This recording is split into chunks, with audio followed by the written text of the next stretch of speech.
Meron tayong isang viewer na nag-message sa page ko. Ang sabi niya, meron daw siyang sasakyan ay binebenta. Isang 2019 Mitsubishi Expander GLS Sport. Siya ang mismong first owner. At alam niyo ba kung ano ang nakakagulat dito? 2,000 plus kilometers pa lang daw ang natakbo.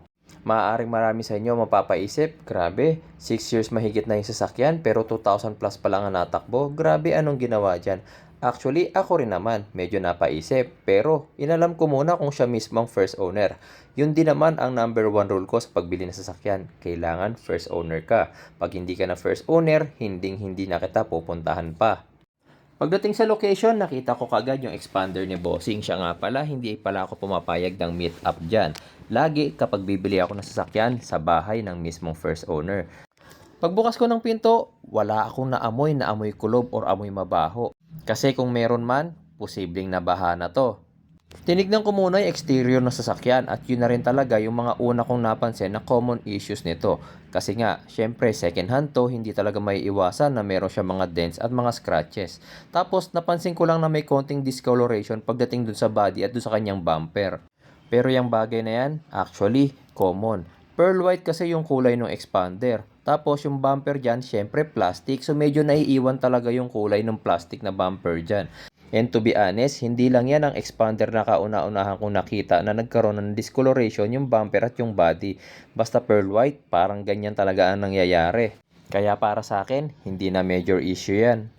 Pero para makasigurado kung repainted o masilyado na yung body, ginamitan ko na yan ng paint tester. Tignan nyo naman, ang ganda ng kapit ng magnet natin, di ba? Nahuhugot lang kapag nando na siya sa green part. Ang ibig sabihin, original paint pa at wala siyang masilya, mga bossing. Inikutan ko ang buong sasakyan at lahat ng panel na pwedeng magnetin, ginamitan ko ng tester and to be honest, lahat ng nakita kong panel, talagang original paint. So ibig sabihin, discoloration lang talaga yung nangyari do sa kanyang plastic bumper. Part ng checking natin, paggamit ng scanner. Inaalam natin dyan mga bossing kung meron bang problem yung kanyang mga sensors, mga modules, and syempre titignan din natin kung may mga hidden problems ba to na hindi natin basta-basta nakikita sa simpleng inspection lang. Gumamit din ako rito ng battery tester. Simple lang naman ang paggamit nito mga bossing. Dalawang clamp lang yan. Red to positive, black to negative. Sinusukat nito mga bossing ang cold cranking ups ng battery natin. Sa tester na to, malalaman natin mga bossing kung quality na ba yung baterya ng ating sasakyan. At upon testing, lumabas nga na medyo mababa na yung voltahe ng baterya. Tapos yung cold cranking amps niya, medyo mababa na rin. So, palitin na yung battery nito. Actually, pagkatapos kong mag-scan at mag-inspect dyan, dapat magte-test drive na kami. Kaya lang, nung i-start ko na yung expander, ayaw niya mag-start kasi nga, mahinang-mahina na yung battery. Buti na nga lang at may jumper cable pala tong si Bossing. Nakalimutan ko kasi magdala dyan ng jump starter. Tapos, ipinorma ko na yung sasakyan ko para makapag-jump start kami. Siya nga pala, sa pag-jump start mga Bossing, meron tayong rule dyan. Kailangan umaandar yung ating donor car o yung sasakyan na merong malakas na baterya. Tapos, una natin kinakabit, positive sa donor car, papunta sa positive nung dead na battery. Next, negative ng donor car, papunta naman sa body ground o pinakamaganda, engine block nung dead na car. Bakit nga pala sa engine block at hindi direkta sa battery?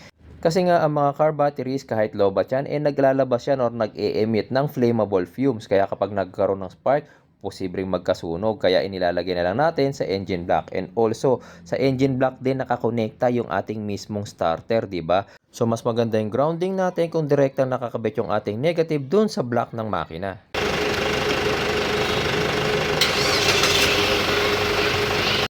O, di ba? Ang bilis nating napastart yung sasakyan. Tara, test drive na tayo. Paalala sa pagtatanggal ng jumper cables, kung paano natin ikinabit yan, pabaliktad naman. Unahing tanggalin yung negative dun sa ating dead car kanina, tapos negative nung donor car. Positive nung dead car, then positive din nung donor car.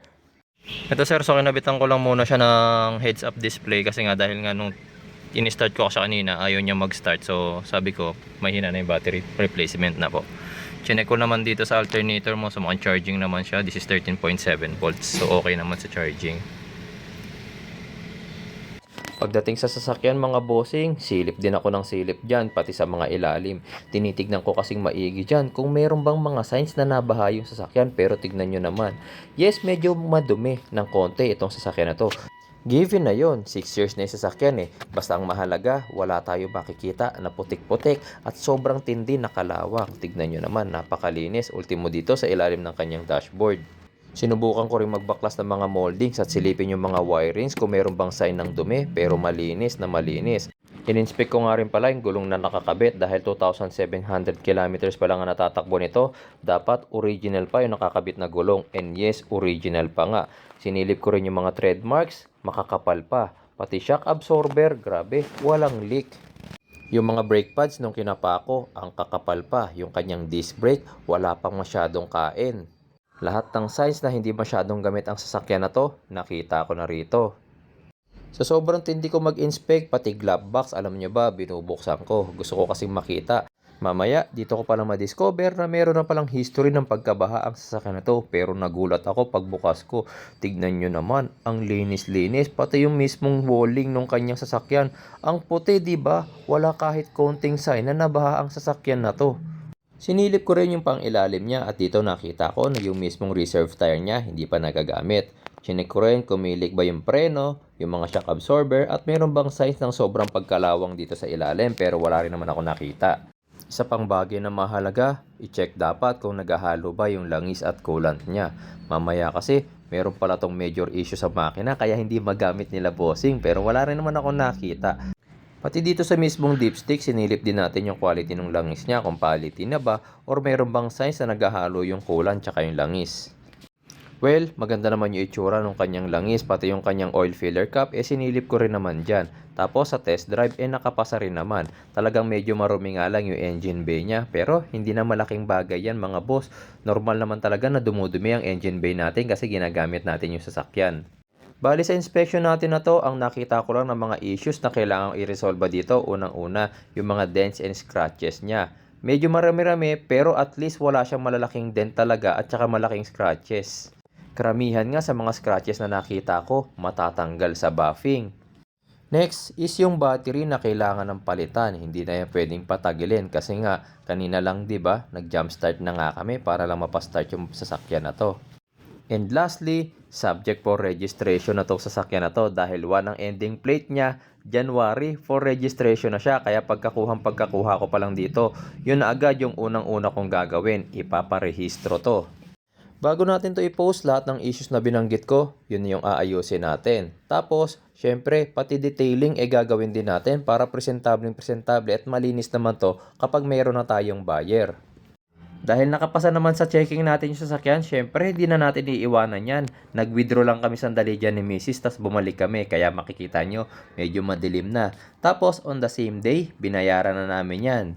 So paano? Meron kayong aabangan na bagong unit dito sa channel ko ha. Ayusin ko lang muna yung mga kailangang ayusin. Tapos pag ready na, ibibenta ko na siya.